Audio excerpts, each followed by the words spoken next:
here with brother Abdul Hakeem from Sunnah Remedies, who's now based in Tanger. Assalamu alaikum. Hi bro, you right, yeah? Alhamdulillah. You good, alhamdulillah. So just want to basically do a quick little video about him relocating to Morocco and about his journey and his life here, inshallah. Inshallah. So how long have you been here now? Full time, it's been a year and 7 months. A year and 7 months, alhamdulillah. And how long have you had the intention to move to Morocco? Probably before I got married. Okay. So more than 10 years ago, alhamdulillah. I always wanted, the end goal was to eventually kind of set back relocate back home. Yeah. And then provide something for the community in Morocco. That was my intention, alhamdulillah. Yeah. And Morocco is where you're from originally, that's your background? Yeah, my mom and dad from Morocco. Yeah. Yeah, So alhamdulillah. was it an easy choice for you, or did you have other options? There were other options, which I visited previously. So I was in different countries, but I felt comfortable here. So was there anything that really pushed you over the edge from leaving the UK? To be honest, it was lifestyle. Obviously, a lot of agendas that were being pushed forward in schools and etc. So, to be honest, bro, it was just lifestyle. It was a mix of everything. It was gradually working towards that kind of, like you said, that kind of squeeze where, you know what, you could just feel, you know what, it wasn't counterproductive for myself or the family. Yeah. And the quality of life, I'm sure you know, cost of living in the last year, that's another issue as well. And obviously lack of resources. Yeah. So it was a mixture of everything, to be honest. Yeah. And how do you find the quality of life in comparison here to there? Big comparison. Yeah. I think in the first year and a half already, you automatically feel that you have a lot more time to yourself. You have a lot more time to your family. You can spend, it's family orientated as well. Here, subhanAllah, there is obviously that focus on work, but it's not like back in the UK. There is an outside life or a social life. That's the best. Here, believe it or not, the people will actually prioritize their social life as well as their work life. So here, a balance is important for them. Yeah. It's not like the UK where it's constantly work. You know, the only social life that you probably experience is at the gym. Yeah. That's if you go to the gym. Yeah. So, what are the vices? So, is there anything that you miss from the UK that you don't really get over here? In the UK, I'll be honest, you know, subhanAllah, I've been asked that question a few times. Everything is here. You do miss family. Yeah. 100%. If you do have family back in the UK, I do miss family in the UK. But per se, do I really miss anything in the UK? Not really, to be honest, no. Because everything is pretty much here. Yeah, so there's nothing materialistic or food or anything like that you... You know what, I do enjoy, alhamdulillah, I do enjoy Asian food, like a nice curry. There's a place here we found, this Saraya. Yeah. And mashallah, they have, I think, Indian chefs, Pakistani chefs as well. And that's the only thing that I really missed.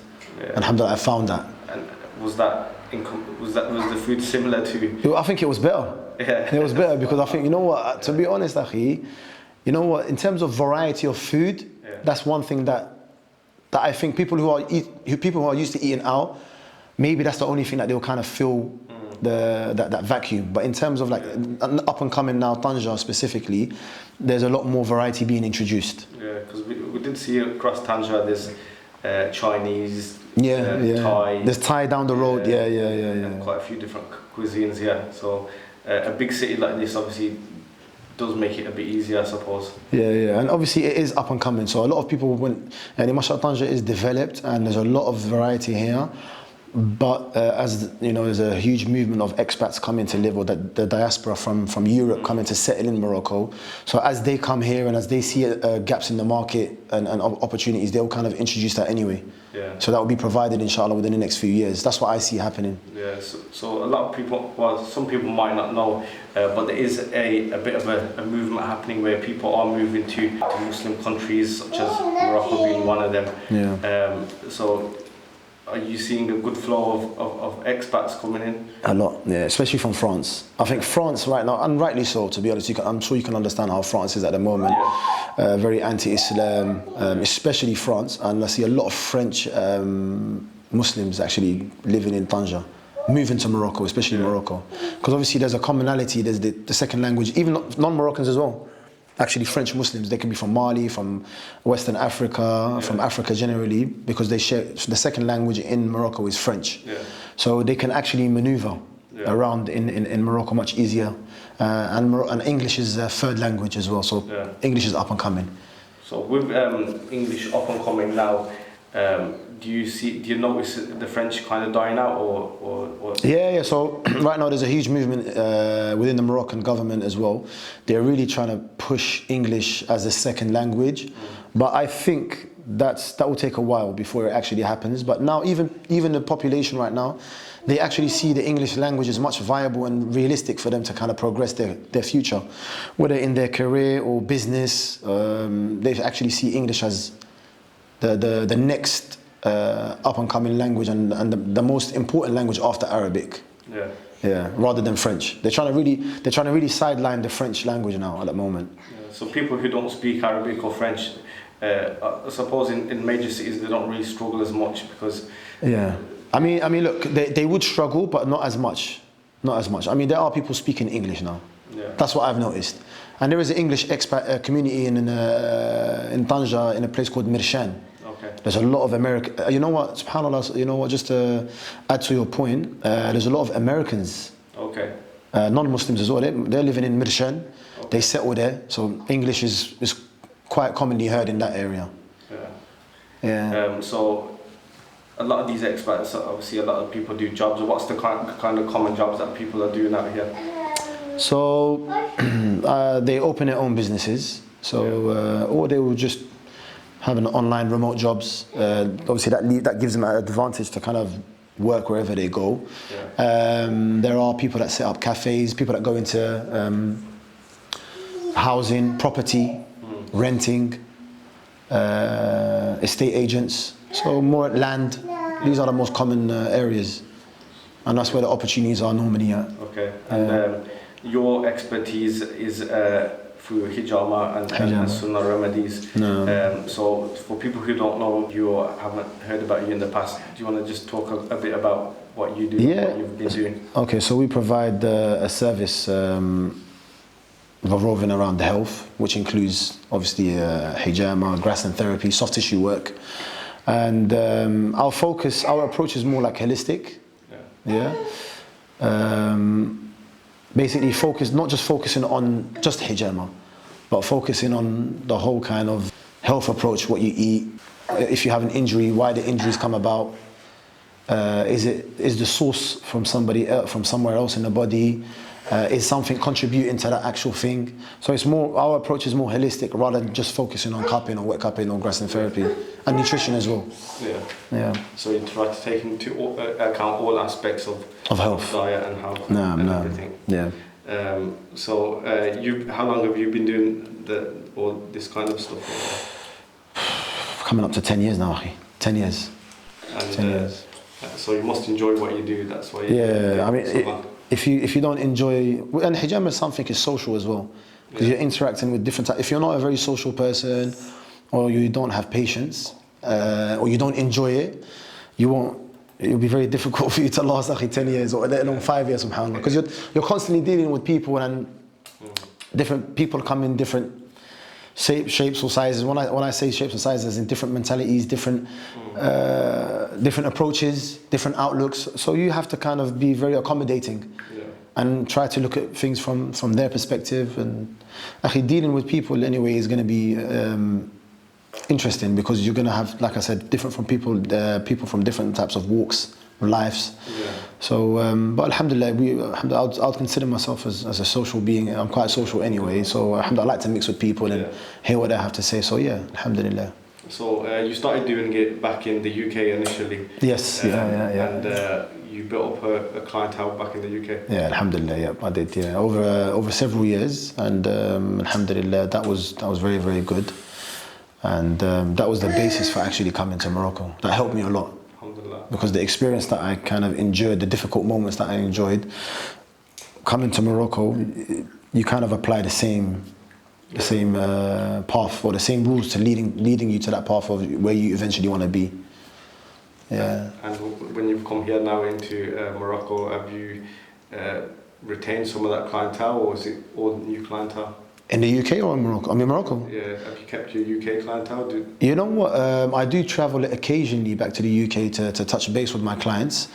However, if a patient needs a service, I have someone that I recommend. But obviously, eventually they'll call me and say, "Listen, we want your service." So I'll say to them, "Look, I am coming back in this month. So if you do want an appointment, you can let me know in advance, and I'll actually see to that I see you, inshallah." And you do travel to other countries as well, don't you? Yeah. If clients need your services. Yeah, we go to Spain, Holland, Germany, and that's it really, to be honest. Spain, and sometimes we go to the Gulf, but mainly in Europe and Morocco. Yeah. And do you find that easy to do where you're based? Yeah. I mean, getting into Europe from Morocco, that's one thing that I would advise a lot of brothers, if they do want to move to Morocco. It's very, very strategic because it's, as we spoke, it's very close to Europe. So you're not far. I mean, you're half an hour boat drive away from Spain. 3 hours from the UK, an hour to Barcelona. It's quite strategic in terms of Europe, so I don't find it difficult. And the flights, alhamdulillah, they're not long haul, they're short haul flights. Yeah. And you've had some high profile like clientele as well. So is it mainly sports stars that? To be honest, it's different. Sports stars, celebrities, social influencers. Okay. But also a lot of sports stars, especially because obviously they like to take care of their health. It helps with their chronic inflammation. It helps them recover, especially with Hijama. It helps recovery as well, alhamdulillah. Do you want to mention who some of them Anthony Joshua, you've got Joe Joyce, we've done a few, Decore, used to play for Everton, Bobby Zamora, West Ham footballer, done another Moroccan player, Yunus Kabul, he used to play for West Ham, Fulham, Norwich. So a few footballers, alhamdulillah. Is that all in the UK? Yeah, UK, yeah, alhamdulillah, the UK. And over here, you've done some sports people over here as well? Yeah, sports, footballers from Raja Wydad in Casablanca, Tanger, Tanger. I've done 2 footballers from there, alhamdulillah. But obviously, because I've a year, in business terms, a year is pretty much brand new. It's a baby project. So inshallah, over the years to come, inshallah, we'll build similar level clientele in Maghreb. So inshallah, I think it would take a bit of time. But alhamdulillah, to be honest, since I've come to Morocco that 1 year, there's been a lot more, I would say, success, alhamdulillah, from Allah subhanahu wa ta'ala first and foremost, in that year and a half than I've had in the UK in the first 3-4 years. So I've achieved more in a year and a half in Morocco than I achieved in 3 to 4 years in London. Why would you say that is? Maybe because hijama is something that is much more sought after, and obviously the majority of people here are Muslim. So, and there is that, even though non-Muslims can do it in the UK, but in Islam, the Prophet ﷺ advised to use it as a form of medicine. So Muslims are more encouraged to use it. Whereas, for example, someone who's not Muslim, it would take him a bit more persuasion or encouragement. Okay. I would say, yeah. But even though in the UK, plenty of our clients were not Muslim. Okay. Yeah. But it takes time, especially now with the NHS struggling. I think personally in the future, with the NHS struggling, especially where it's at now, a lot more people look to holistic and alternative remedies, especially like Hijama. Assalamu alaikum. I just wanted to take a minute out of this video to try and get some support in providing aid for the earthquakes that have just taken place in Morocco. In case you're not already aware, but on the 8th of September, around about 10:11 p.m, an earthquake of 6.8 on the Richter scale had hit the region just south of Marrakesh, and over 2,008 people have been confirmed as deceased for now, and many more which have been misplaced, displaced and injured as well. So I'm going to be leaving some links in the description below if you can support in any way, shape or form by just a small donation of any kind which can help support the relief efforts. I'm not affiliated to any of these organizations below, but I've just done some research, and these are some of the ones who have gone out there and are active on the ground, and your money will be supported in the best possible way. Jazakallah khair. and back to the video. So you came over with your family and you've got children? Yeah, I've got children, alhamdulillah. Yeah, so one of the concerns obviously people have is about education. Obviously there's a lot of things happening in the UK education system at the moment which obviously Muslims are struggling with. So that is obviously a sign of encouragement for people to leave the UK, but do they get a sufficient level of education over here? I mean, with Morocco, there is a lot of private schools. I would advise a lot of brothers that, you know, if they did come with their children, there's an American school, there's a British system school, there's a Canadian school that's just literally just opened before the summer. I know the owners. And in terms of even price, it's not that expensive. And because the price that you're paying, you're going to deliver a good level of education to your children compared to the UK. So even in terms of like, I would always advise them to put their kids in private schools rather than, not to say that the public schools are not good, but they're gonna come to Morocco not speaking the Arabic language, Darija. That's a first setback that they're gonna have. Where if they go to an English system, you're moving them from one familiar place to another, so they don't feel totally alienated. So it's like, I don't like it here and I can't stay here because I can't make friends because I don't speak the language. But rather, whether you put them in similar surroundings, they're more likely to kind of get on with the job. Yes, they're more likely to adapt. So what kind of prices does it range from in regards to private schooling? It could range from £300 to £600-700 a month. Okay. Yeah, but it depends. But on average, a decent school you're looking at between £300 to £450.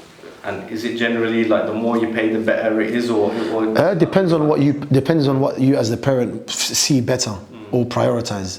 Okay. More secular education or more Islamic education. Okay.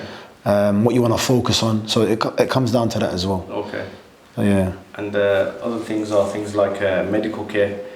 We know like the NHS is like broken back in the UK, so it's not too much of a comparison, but what medical options do people have over here? Here again, private. Yeah, obviously they do health insurance as well. But if you go to private hospitals here, Rabat, especially Rabat is quite known, they have a good standard of medical care, and it's getting better. There's been, since COVID, the King, there was an announcement after COVID, there will be a lot of money invested into the healthcare system, and that's what we see at the moment. A lot more hospitals are being built. Obviously you have to encourage doctors to come, so that's the process they're at now. So there has been, from what I've noticed, a lot of investment into the medical care system. They introduced, it's called RAMID. It's an actual scheme where the less fortunate people actually have access to a little bit more private healthcare, especially based on their income. But again, it's a work in progress, and it's doing well. So in regards to the pricing of the hospitals and stuff, does it feel like you're getting a value service, or is it like some countries where they're just trying to milk you for every dollar that you got? It depends what hospital you go to. Again, it helps to know people that are living here that can advise you to go to certain hospitals. Generally speaking, that's not the case where they just try to, because what they do, they have like a list. So for particular operations or particular illnesses, they have a cap at which they can price, and they will show it to you. So that's the problem that they had before in the previous, and they've tried to handle it, nip it in the bud, where they have like I don't know the best word to describe it. It's like a scheme where each service or each illness or each operation will have a cap and a code, so how much you can charge. So you can't get, so you can't kind of get milked, like you said, or taken advantage of. There was a UK citizen, a British guy, English guy. He came to Morocco and he had to use the healthcare, and he actually said, it was on one of the channels I saw on YouTube. He actually said it was actually cheaper. So he was surprised at the price that they charged him for an op or for the care that he needed. So him coming from the UK, that's what he kind of said. So it gives you a kind of rough idea of what to expect. Have you ever had to sort any sort of medical? My daughter, my daughter, she broke her arm, and alhamdulillah we had to get it operated on, and then I went back to the UK, and then alhamdulillah everything was good, alhamdulillah. And another aspect would be like transport. So there are good transport links around Morocco, but people who don't know, so what kind of options do you have around Morocco? So they got, mashallah, in terms of from city to city, they have the bullet train. I'm sure you're aware it's called the bullet train. Alhamdulillah, from Tanger to Rabat to Casablanca, very, very quick, mashallah, very efficient, very fast. Now they're working on an extension to Marrakesh and Agadir. That would be a game changer, inshallah. In terms of in-city, you have taxis. You have in Casablanca, Rabat, you have trams. And mainly just taxis, coaches, buses, alhamdulillah. Obviously, we don't have an underground system. In London, obviously, we're used to an underground system. There isn't an underground system here. Yeah. And I think that's, in the UK, especially in a city like London, that helps a lot. We don't have that in Tanger. And what about people who want to own their own transport? Cars? The cars are obviously a bit more expensive over here. Yeah, you've noticed that as well. Yeah, the only thing, I mean, because we're from the UK, we're used to like cheap cars. I was speaking to my family the other day, and I was actually saying, you know what, in the UK cars are quite cheap. Here, they're expensive. Like even for just a basic car, like you're looking at six grand. Yeah, so it's all the cars we're talking about now. You still have to pay grands for. Yeah. Like I mean, and new cars you're looking at 30, 40k. Like a VW Golf, like it's fairly new. You're looking at 45. Yeah. It's actually expensive. And in the UK, that's one thing that I would say, you know what, it's take advantage of is, you know, cheap cars. Yeah. But only for someone who buys and sells cars. So here things like the mileage of a car and stuff like that, they don't really pay attention to it. No. As long as it runs, akhi, I think it's sufficient. Yeah. So do you own a car yourself? You know what, I actually have a car here temporarily. Okay. So I need to find a permanent solution. Okay. Yeah, I need to find a permanent solution. So is your car from abroad at the moment? Yeah, it's from abroad, yeah. So obviously we have to kind of renew it and eventually get a permanent car for Tanger, I think, which is much easier. But in terms of, look, I'll be honest with you, in terms of, you don't really need a car in Tanger. Taxis are cheap. Yeah. Alhamdulillah. It actually works out much cheaper than a car. Yeah. And like, I'll give you an example. From my house, which is, I wouldn't say on the outskirts, but it's further away from the city, to get to Central is less than £2. Yeah. 20 dirham, 25 dirham. And that's, I'm talking, I've literally traveled from a far distance into like, I wouldn't say the edge of the city, but more or less to the center. And it's only cost me less £1.80. Yeah. Yeah, so taxis are the only difficulty that you would have is if you're going to go to places with your family, but you can break it up. Yeah, so the convenience, that's the whole reason why people would have a car. Yeah, mainly for the convenience. Yeah, convenience. But it's not like in London. You would say that in certain places to have a car is a necessity, but I don't think it's a necessity if you're living in Tanger. Yeah, and for people who don't know, you have like a petite taxi and a grand taxi as well, which there's a difference as well. So petite taxi is in the city and the grand taxi is outer city, city to city. Yeah. Have you ever had to catch like them kind of services like the grand taxi and stuff? Yeah. I have. You know what? Yeah, I have. Alhamdulillah, I have. Obviously, you have to be careful because obviously sometimes they might try to bite off more they can chew, or try to kind of again take advantage, especially of tourists. But there was a big incident in Marrakesh that happened where it was actually a famous YouTuber, subhanAllah. It was on Twitter. Did you come across it? Was it the English guy? Yeah, Simon. And where he got extorted from the airport.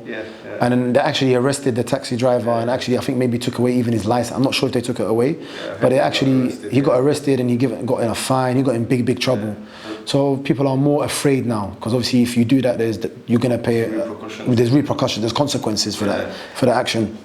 Yeah, the worst part of that video was the taxi driver was making a bit of a sad face that he was getting ripped off, but he was actually doing the ripping off. Yeah. I mean, to be he got dragged pretty badly in the whole of Morocco because obviously he gave a bad image where so people did not like him and he wasn't really a celebrity after that for the right reasons. Yeah. So I think that would act as a deterrent. And I heard there was another incident a few days ago as well that happened somewhere in Kesh. No, Tanger. Okay. Yeah. What happened? a similar kind of incident, and again there was some sort of video as well. But this is the thing that I think like it's important for, if there's any taxi drivers watching like the video and stuff, what ends up happening is it affects the tourism and stuff, so they're going to end up killing their own business long term anyway by short term gains. 100%, and that's why I always advise, you know, Wallah, you're right, especially when it comes to any sort of business. Don't worry about making money quickly, worry about long term, and worry about treating your patients properly, or treating your customers that are going to use your services. Just be genuine, akhi. Yeah. Don't overcharge. Just whatever price you charge, you make it clear. And that's why every time I use a small taxi, I always make sure that they turn on the meter. However, just tell me in advance, or so I can see it, so it's clear and I don't have an issue. So here's your money, no problem. Right. So I think transparency is key. So business is offer and acceptance. So you offer your services, you tell them the price, and whether you like it, you can take it. If you don't like it, you can find somewhere else. Yeah. End of the day as well. And it's good for them. It's good for them, akhi. It's good for them because long term, akhi, even in the after the World Cup, sorry to cut you off, after the World Cup, there's been a huge influx of tourism. Yeah. So who's benefiting? That's right. Yeah. So obviously, Morocco did well in the football for the men's. Also, I think they're doing well now on the women's side as well. So it just brings the country into a limelight. So exactly. Yeah. So to kind of put a shade on it through certain business dealings, and that it gives it a bad reputation to the whole country, not just to that specific industry. I agree. Yeah, I agree. Yeah, so for people who haven't been to Morocco before, what kind of what cities would you recommend, or what recommendations would you have to kind of see or do? Obviously, I'm going to be a bit biased. Yeah. I would say Tanger. Yeah. Personally, a lot of people that do hear about Morocco or come to Morocco normally, I'm sure you're aware, go to like Agadir, Marrakesh. Don't get me wrong, they're nice places, but I've worked pretty much in the major cities in Morocco, and I could say hands down, Tanger's probably, for me again subjectively, Tanger's probably the best city to come to. How it's set up, we've got two oceans, we've got the Mediterranean, the Atlantic. Especially summer period, and alhamdulillah, generally speaking, the weather pretty much is stable throughout the year. Yeah, we have winter periods from probably around December, January, February. Yeah. March starts to heat up, mashallah. Not like the UK where you have 8 months of winter. Even now, I believe they're having winter now. Yeah. So you probably get December, January, February, winter periods, March as well. After April, it starts to warm up. Yeah. So you have April, May, June, July, August, September, October, November. Even up last year when I was here in November, people were still going to the beach. Yeah, so like 9 months of heat. 8-9 months of good summer. Yeah. You know, and you had the odd 3 months, 5 months, if it's pushing it, depending on the year, of winter per se. And even if it does rain, the sun does come out again, and you have, you know, decent temperatures of around 20, 19 degrees, which is average in the UK summer. Yeah. So for me, as a person who visits Morocco a lot, I just want you to, if you can vouch for this as well, but for someone who visits just Marrakesh or Agadir, I don't think a person's really experienced Morocco. Could you vouch for that? 100%, because when a place is heavily populated with tourists, or it's visited solely for tourism, a lot of the cultural aspects kind of get, especially if it's very, very busy. Yeah. I mean, you can experience a lot of culture in Marrakesh, especially Marrakesh, but it has to be empty. Yeah. Or there has to be a little bit less tourism there. But then again, I personally feel that if you don't go to other places other than Marrakesh or Agadir, I don't think you've experienced Morocco as a full. So what kind of recommendations would you do for someone to experience a true Moroccan experience? What kind of place would you say? In terms of in Tanger? No, in Morocco in general. Okay, Aqshar, there's a lot of treks. A lot of people know Tubkel. Yeah. You know the treks? Marrakesh treks. Actually, there's a lot of treks in the north. There's Aqshar, there's Chefchaouen, there's in the Rif as well, Jabha. So many places in the north that a lot of people, the only people that know about these places are the diaspora from Europe, the Moroccans from Belgium, Holland, London, even I would say the UK don't know much about them. Yeah. But bro, there's a lot of hidden gem. You know, they say Tanger is the hidden gem, the well-kept secret of Morocco. Because yeah, wallahi, they say that Tanger is the best kept secret in Morocco because everybody just knows about Casablanca, Marrakesh, and Agadir. Only as of recent, a lot of people are actually coming to visit Tanger. So yeah, it's beautiful, akhi. And I feel like Tétouan's amazing, akhi. Yeah. Tétouan has got one of the best beaches in Africa, bro. They got the Mediterranean, akhi. It's beautiful. Tétouan is a lot of people actually go and again the diaspora actually have summer holidays in Tétouan. They have their summer homes there. These things, a lot of Western tourists that go to Marrakesh and again, they're not going to really see that side, or they're not really going to know about that side. Yeah, and people like you just mentioned about people owning property. So, is it difficult for someone to basically relocate, and buy a property over here? And No. what kind of property options do they have? For a foreigner to come and to buy a property is very, very straightforward. Very straightforward. It's not. You don't really have the bureaucracy or the paperwork in other countries, in other popular destinations where people actually move to. In Morocco, it's quite straightforward. We do it with a solicitor. Obviously, do it the proper way because there are instances where people can get scammed. But if you do it the correct way, through the correct channels, it's a straightforward selling and buying procedure. You have apartments, you have houses. You can buy pretty much anything apart from even land. You can buy land to build on. The only thing there's an exception is farming. That's exclusive for Moroccan citizens. Okay. But we're talking farming, but you can buy property, you can buy land to build a property on. Farming would be the only kind of thing where it would be a little bit difficult, but I'm sure there's, that I'm aware, maybe there's other procedures that you can take where maybe that there is an option there, but I don't know of. Yeah, so the easiest access would be through renting an apartment first. Renting, yeah, rent, alhamdulillah, rent is very good. You can rent, rent is straightforward. You have a contract, you sign the contract, make sure you stick to the contract, and alhamdulillah, things go very, very pretty much straightforward. And apartments are easy to find. Easy, especially like now there's a lot of modern apartments being built. Yeah. Make sure that they're not budget apartments or economical, they call them second iqtisadi, economical builds. Because sometimes they do have issues with like maintenance, not that they're gonna fall, but it's just like obviously because we're used to a standard, especially brothers from Europe or people from Europe. I would say even if you pay a little bit more but you're comfortable and it's a long term, again we're talking about long term investments, you'll be much more comfortable in the long run, and you don't have to think about, oh, you know what, am I missing something? In the UK I had A, B and C, and when I've come here I'm living below my standard. So I always recommend, even if you're going to pay extra £200-300, it's a peace of mind. Yeah. And what about people who buy an apartment and then possibly they might want to rent it out and stuff like that? Do people do that? Yeah, you can do that. It's a good investment that people generally have. If you have a lot of cash lying around and you want to, say for example, have some passive income, a lot of guys, they buy a few apartments and they just rent them out and they have some sort of passive income coming in monthly. That's an option. So I want to just thank you for obviously taking your time out for speaking to us. We did get the hijama done from yourself as well. I appreciate it, bro. Really pleased about the service that we received. And so do you want to just obviously plug your channels and stuff, where people can find you? No, Jazakallah khair. I appreciate the visit, akhi, wallah. I appreciate it a lot, and obviously you have my number.